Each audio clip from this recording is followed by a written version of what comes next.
We can get 3 junior engineers for your salary. He smirked during my termination meeting. Nothing personal, just cost-cutting. My name is Victor Hale, 55 years old, lead systems engineer at Veltria Housing for 18 years. I'd built their entire infrastructure from scratch, architected every expansion, kept everything running so smoothly that the executives forgot how much the company depended on me until they decided they couldn't afford me anymore. I sat across from Graham Vickers, the new chief technology officer who'd been with the company for all of 6 months. He was 42, wore designer glasses, and had an MBA from Cornell. He'd been brought in to modernize operations, which apparently meant cutting the most experienced staff first. "The severance package is generous," said Diane from Human Resources, sliding a folder across the table. 2 months' salary plus your acre vacation time. I nodded, took the folder, and said, "Thank you. Is that all you have to say?" Graham looked almost disappointed. Maybe he'd expected me to argue or threaten legal action. Give him something to tell the board about how difficult I was being. "What would you like me to say?" "Most people in your position have questions, concerns." I shrugged. "Seems pretty straightforward to me." Graham exchanged glances with Diane, who looked equally perplexed by my calm. What they didn't understand was that I wasn't calm. I was just done. There's a difference. "Well, we'd appreciate your help with the transition," Graham continued. "The new engineering team will need some guidance on the system architecture, perhaps a consulting arrangement for a few weeks." "I'll think about it," I said, knowing I wouldn't. We shook hands. I cleared out my desk without complaint. 18 years of work fit into a single cardboard box. I nodded goodbye to a few colleagues who looked away awkwardly, afraid the same fate awaited them. As I walked to my truck in the parking garage, my phone buzzed. A text from Alan, the database administrator I'd hired 12 years ago. "This is Vic. The whole team's freaking out." I didn't respond. At home, I sat on my deck overlooking Lake Ontario, nursing a glass of bourbon, watching the sunset paint the water copper. My wife Elaine placed a hand on my shoulder. "What will you do now?" I shrugged. "Something will turn up." What Graham didn't know, what he hadn't bothered to learn, was that I hadn't just built their systems. I had custom-coded large sections myself with minimal documentation because the company had always refused to fund a proper documentation team. Only I understood the deep redundancies, the hidden security layers, the intricate network architecture, and I wasn't planning to explain it to anyone. Now, I started at Veltria Housing back when it was called Bayview Properties, a small real estate management firm with 4 apartment complexes and a dozen employees. Their entire IT infrastructure consisted of 2 desktop computers, a fax machine, and a dial-up internet connection. The owner, Harold Bay, hired me away from a consulting gig in Syracuse. "We're expanding," he told me. "Need someone who can build us something solid." Over 18 years, I'd turned that rudimentary setup into an integrated property management system that handled everything from tenant applications and background checks to automated maintenance requests and rent collection across 63 properties in 4 states. I'd built it piece by piece, adapting, upgrading, refining as the company grew. When Harold retired 5 years ago, his son Justin sold the company to a private equity firm that rebranded it as Veltria Housing. They kept me on, impressed by what I'd built, but things began to change. New executives, new priorities. Quarterly targets became more important than long-term stability. My warning signs came gradually. First, they rejected my proposal for a documentation team. Too expensive, they said. "We'll get to it next quarter." That quarter never came. Then they started bringing in consultants, young MBA types who talked about disrupting property management and leveraging cloud solutions. They'd sit through my explanations of our system architecture with glazed eyes, then recommend off-the-shelf solutions that wouldn't integrate with our custom infrastructure. I kept pushing back, explaining why their approach wouldn't work, showing them the custom code that made our system unique. Eventually, they stopped inviting me to planning meetings. Elaine noticed it before I did. "They're pushing you out," she said one night over dinner. "You need to prepare." I brushed her off. They need me. No one else understands how the whole system works together. "That might be exactly the problem," she replied. 6 months ago, they hired Graham as the new CTO. He came from a banking software company and immediately started talking about standardization and legacy system replacement. He hired 3 junior engineers fresh out of college, had them shadowing me, asking questions about the system. I answered their questions, but I knew they weren't grasping the complexities. How could they? It had taken me years to build those systems, to understand the interdependencies, to create the redundancies that kept everything running smoothly when problems arose. Last week, Graham stopped by my office. Quick meeting tomorrow morning, he said casually, just a quarterly check-in. I should have seen it coming. The first call came 2 weeks after my termination. I was in my home office updating my resume when my phone rang. Graham Vickers. I let it go to voicemail. Victor, it's Graham. We're having some issues with the tenant portal. The junior team is working on it, but they're having trouble understanding some of your code architecture. Could you give us a call back? It would just be a quick consultation. I deleted the message and went back to my resume. 3 more calls came that day, each voicemail sounding increasingly desperate. By evening, Alan texted me. System's been down all day. Maintenance requests aren't processing. Graham's losing his mind. The next morning, Diane from HR called. Victor, I hope you're doing well.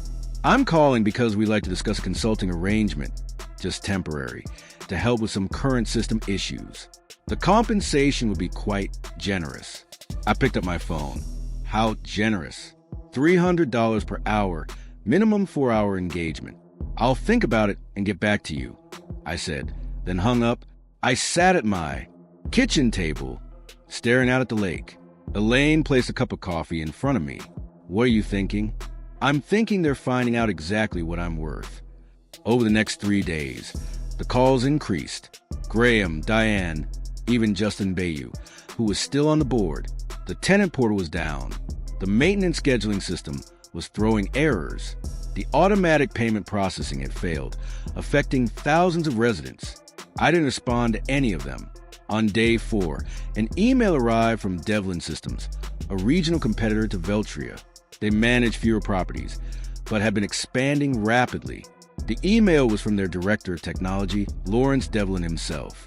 Victor, I heard about your situation at Veltria. We've always admired your work from afar. Would you be interested in discussing opportunities with us? We're looking to upgrade our entire property management infrastructure. I replied and set up a meeting for the following day. That evening, as Elaine and I were preparing dinner, my doorbell rang. Graham Vickers stood on my porch, his designer glasses slightly askew, his normally immaculate suit wrinkled. Victor, I apologize for dropping by unannounced, but we have an emergency situation. The entire system is down. Nothing is working. The team can't figure out what's wrong or how to fix it. I leaned against the door frame. That sounds serious. It is. We need your help. The board has authorized me to offer you a substantial consulting fee. $500 per hour, whatever it takes. I thought about the cardboard box in my garage. 18 years of work reduced to a few mementos. I thought about nothing personal, just cost cutting. I thought about the documentation team. They'd never approved. I'm sorry to hear about your troubles, I said quietly, but I have an interview tomorrow. Something will turn up just like I thought. I closed the door on his stunned face and went back to making dinner. For the first time since my termination, I felt a sense of peace wash over me. Not satisfaction, not vindication, just clarity. I wasn't going to help them fix what they'd broken. The interview with Lawrence Devlin went better than expected. We met at a coffee shop in downtown Rochester, away from both companies' offices. I've followed your work for years, Lawrence said, stirring his coffee. That integrated property management system you built at Veltria is legendary in our industry. Nobody else has anything close to it. Thank you, I said. It took time. That's what I want to talk about, time. We're looking to build something similar, but we don't want to start from scratch. We need someone who understands the architecture, the integration points, the security layers. Someone who can build us something better than what's out there. I'm interested. Lawrence smiled. Good, because I'm prepared to offer you the position of Chief Systems Architect. Full benefits, stock options, and a salary 20% higher than what you were making at Veltria. It was a good offer. Too good almost. Why me? I asked. There are younger engineers out there. Cheaper ones. Lawrence laughed. You sound like your former employer. We tried that route. Hired 3 bright young engineers from top schools. They build us something sleek and modern that crashes every time we get more than 100 simultaneous users. We don't need cheap, we need reliable. I accepted the offer the next day. Meanwhile, Veltria's problems were escalating. Alan kept me updated through occasional texts. The system had been partially restored, but critical functions were still failing. They'd brought in an expensive consulting firm that specialized in legacy system recovery. A week after I started at Dellin, Graham called again. Victor, please, this is getting serious. We've lost access to payment records for the past 3 months. Tenants are complaining about incorrect charges. The consulting team says they need your input on the database structure. I was tempted to ignore it, but something made me pick up. Graham, I'm employed elsewhere now. Exclusive contract. I'm afraid I can't help you. We'll double whatever they're paying you for just 2 days of your time. It's not about the money. Then what is it about revenge? Are you enjoying watching us struggle? I paused, considering my answer carefully. No, Graham, I'm not enjoying it. But you made a business decision. You decided my experience wasn't worth the cost. Now you're discovering what that actually means. The board wants to discuss bringing you back. Full salary plus a signing bonus. For a moment, I felt a flicker of satisfaction, but it quickly faded. Going back would solve nothing. The same executives who decided I was expendable would be waiting for the next opportunity to cut costs. I appreciate the offer, but I've made a commitment to Devlin Systems. Graham's voice hardened. You know, there could be legal implications if we discover you intentionally made our systems difficult to maintain. Non-compete clauses, intellectual property concerns. There it was, the threat I'd been expecting. The system is exactly as it was when the company repeatedly denied my requests for a documentation team. I replied evenly. Every line of code belongs to Veltria as specified in my employment contract. I've taken nothing with me except my experience, but feel free to have your lawyers contact mine. I hung up, hands shaking slightly, not from fear, but from anger I hadn't allowed myself to feel until now. The accusation that I'd somehow sabotaged them was a final insult. At Devlin, I was starting fresh, building systems properly from the ground up with full documentation, training programs for the engineering team, and redundancies that would prevent the kind of catastrophe he was experiencing. I wasn't going to look back anymore, but I wasn't going to help them either. Some lessons had to be learned the hard way. A month after joining Devlin Systems, I received an unexpected visitor in my new office. Alan, my former database administrator, stood awkwardly in the doorway, holding a laptop bag. Got time for lunch? He asked. Over sandwiches at a nearby deli? Alan filled me in on the chaos at Veltria. It's worse than you think, he said, lowering his voice despite the noisy lunchtime crowd.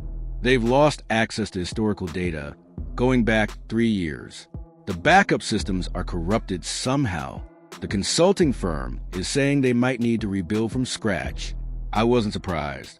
The backup system had multiple redundancies and security protocols that needed to be followed precisely. Skip one step, and the entire process would fail in a way designed to protect tenant data from unauthorized access. That's not all, Alan continued. I found something when I was trying to help the consultants understand the payment processing system. Graham had been planning your termination for months. He'd been meeting with the board, convincing them that your custom infrastructure was too expensive to maintain. How do you know this? Alan pulled out his laptop and showed me a series of emails he discovered in the system archives. Emails between Graham and the board discussing the legacy staff reduction plan and specifically naming me as the first target. He told them they could replace you with cheaper engineers and transition to off-the-shelf solutions within 6 months, Alan said. He projected cost savings of over $1 million annually. I read through the emails, feeling a strange attachment. One line from Graham stood out. Hale's custom systems are unnecessarily complex. He's made himself indispensable by design, not necessity. There's more. Alan said the private equity firm that owns Veltria is planning to sell. They've been prepping for this for over a year. Graham was brought in specifically to cut costs and make the company look more profitable before the sale. Now it all made sense. The push for standardization, the resistance to proper documentation, the sudden focus on reducing senior staff costs. It wasn't about improving the company. It was about dressing it up for a quick flip. Why are you showing me this? I asked. Alan closed his laptop. Because I quit yesterday, and I'm not the only one. Half the IT department has left. The consultants are estimating at least 6 months to restore full functionality, maybe longer. He hesitated. And because Veltria's biggest client, Westbrook Properties, is considering jumping ship, they've lost faith in the management system. I thought about the implications. Westbrook represented nearly 30% of Veltria's revenue. Losing them would be devastating, especially with a sale pending. What will you do now? I asked. Alan grinned. Actually, I was hoping Devlin might be hiring database administrators. Later that afternoon, I spoke with Lawrence about bringing Alan on board. He agreed immediately. We were building a team brick by brick with people who understood what it meant to create systems that lasted. That evening, I received another call from Graham. This time, his voice had lost its authoritative edge. Victor, please. The situation is critical. Westbrook is threatening to terminate their contract. The board is questioning my decisions. We need your help. I'm sorry, Graham. I can't help you. Name your price. Anything. It's not about price. It's about respect for experience, for the work that goes into building something right the first time. The line was silent for a moment. You knew this would happen. He said finally, you knew exactly what would break and when. No, Graham.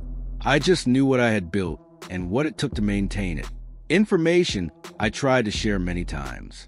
I ended the call feeling neither triumph nor regret, just the quiet certainty that some lessons can only be learned through failure. The opportunity came faster than I expected. 2 months into my role at Devlin Systems, Lawrence called me into his office. I just got off the phone with Jeffrey Westbrook, he said, referring to the CEO of Westbrook Properties. They're officially terminating their contract with Veltria next month. They want to know if we can handle their portfolio. Westbrook Properties manage over 10,000 units across the Northeast. It would more than double Devlin's current operations. We're not ready for that kind of scale. I admitted. The new system is coming along, but it's only halfway there. Lawrence leaned forward. What would it take to get ready if we had to? I thought about it. 3 more senior engineers, dedicated server infrastructure, and at least 8 weeks of development time. Even then, it would be tight. Jeffrey's desperate. Veltria's failures are affecting their reputation with tenants. He's willing to give us 12 weeks and fund the infrastructure expansion. This was the moment, the turning point. If Devlin took on Westbrook and succeeded, it would establish us as a serious competitor in the industry. If we failed, it could sink both companies. Let me think about the architecture. I said, I'll drop a plan by tomorrow. That night, I barely slept. I sketched system diagrams, mapped data migration pathways, considered scaling challenges.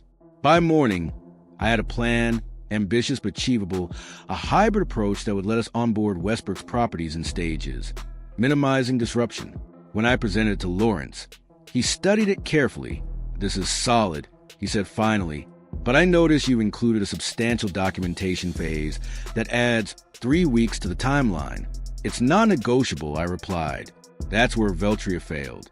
We document everything from day one. We train the team on every component. No single point of failure. Lawrence nodded. I'll take your word for it. Let's move forward. The next weeks were intense. We hired 5 more engineers, including 2 who had recently left Veltria. Alan built a database migration tool that could translate Veltria's data structure into our new system. I designed a modular architecture that could scale with Westbrook's needs. Halfway through the project, I received an email from Justin Bayou, the former owner's son, who still sat on Veltria's board. Victor, I want to apologize for how things ended.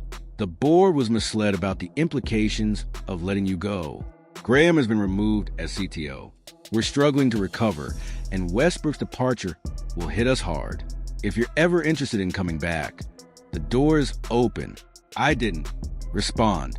10 weeks into our 12-week timeline, We were ready for stage rollout.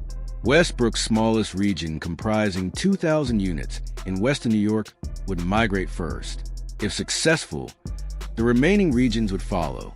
The day before the migration, Lawrence called me into his office again. A familiar face was waiting. Jeffrey Westbrook himself. "So, you're the system architect?" Jeffrey said, standing to shake my hand. "Lawrence has told me a lot about you." "Oh, good, I hope." Jeffrey smiled. "He says you've built us something that won't break down every time we add a new property. Something that will grow with us." "That's the plan. I also hear you used to work for Veltria."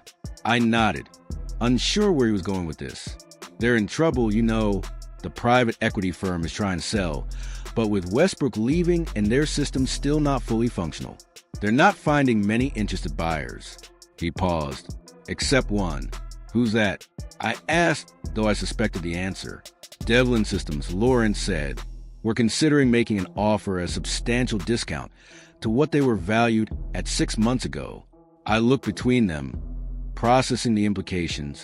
"If that happens," Jeffrey continued, "we want someone who understands both companies to lead the integration. Someone who could salvage what's valuable from Veltria's infrastructure while transitioning everything to your new architecture. Are you asking if I'd be willing to work on that?" I clarified. Lawrence nodded. "Only if the acquisition goes through, and only if you're comfortable with it." I thought about the irony. The system I'd built, the people I'd trained, the company that had discarded me, all potentially coming back under my direction. "I'd be willing," I said finally, "but I have one condition. We do it right. Full documentation, proper training, no shortcuts." "Agreed," Lawrence said. "We've learned that lesson." As I walked back to my office, I felt no vindication, no desire for revenge, just a simple satisfaction of knowing that good work done right eventually speaks for itself. 6 months later, I stood in the lobby of what had once Bienria Housing's headquarters.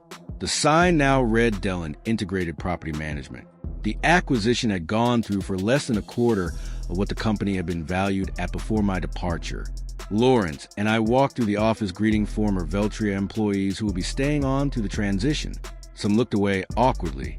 Others smiled with relief. A few, those who had worked closely with me over the years, nodded with quiet understanding.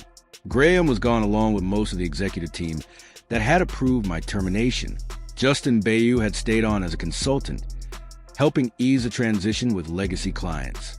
When we reached the server room, my old domain, I paused. Through the glass, I could see the hardware I'd specified, the blinking lights of systems I'd designed. "Want to go in?" Lawrence asked. "No need," I replied. "We'll be migrating everything to the new infrastructure anyway." In the main conference room, the remaining Veltria staff had gathered for the announcement. Lawrence introduced me as the Chief Integration Officer, who would be overseeing the technical transition.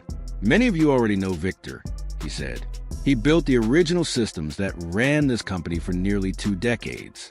Now he'll be guiding us through the integration of both companies' technologies into something better than either had before." As I looked out at the faces, some familiar, some new, I felt no triumph, no desire to say, "I told you so." What would be the point? Instead, I spoke briefly about the transition plan, the timeline, the support that would be available to everyone during the process. I emphasized that no one would be left behind due to cost-cutting measures. The irony wasn't lost on anyone in the room. 1 year after the acquisition, Devlin Integrated Property Management had become the largest property management company in the Northeast. The migration was complete with all properties now running on the new system I designed, fully documented, properly staffed, and functioning smoothly. On a crisp autumn morning, I drove to the office for a final meeting with Lawrence. The leaves along Lake Ontario had turned brilliant shades of red and gold, a fitting backdrop for conclusion of this chapter. "The board approved your proposal," Lawrence said as soon as I sat down. "The Technical Education Division will launch next quarter. You'll have full autonomy to design the curriculum and hire instructors." This had been my condition for staying after the integration was complete. Not a higher title or more money, but the creation of a division dedicated to training the next generation of systems engineers and architects, teaching them not just how to code, but how to build things meant to last. "Thank you," I said that means a lot. No, thank you, Lawrence replied. What you've built here is remarkable. Not just the technology, but the culture around it, the documentation, the knowledge sharing, the emphasis on quality over quick fixes. Later that afternoon, I cleared out my integration office. Unlike my hasty exit from Veltria, this was a planned transition to my new role. As I packed my things, Justin Bayview knocked on the door. "Got a minute?" he asked. We walked to the small courtyard outside the building. "My father asked about you," he said. "He's retired in Florida now, but he still follows company news. He was glad to hear you were back, in a manner of speaking." "How is Harold?" I asked. "Good. Fishing a lot." Justin paused. "He always said letting you go would be the biggest mistake this company could make." Turns out he was right. I nodded, unsure what to say. "I learned something from all this." Justin continued. "Value isn't always visible until it's gone." As I drove home along the lake shore, I thought about value of experience, of care taken, of doing things right the first time, about systems built to last and the people who build them. I hadn't sought revenge. I hadn't needed to. I'd simply moved forward, building something better, something that would outlast any individual decision or short-term thinking. Sometimes the best response to being undervalued is simply to prove your worth elsewhere and let the results speak for themselves.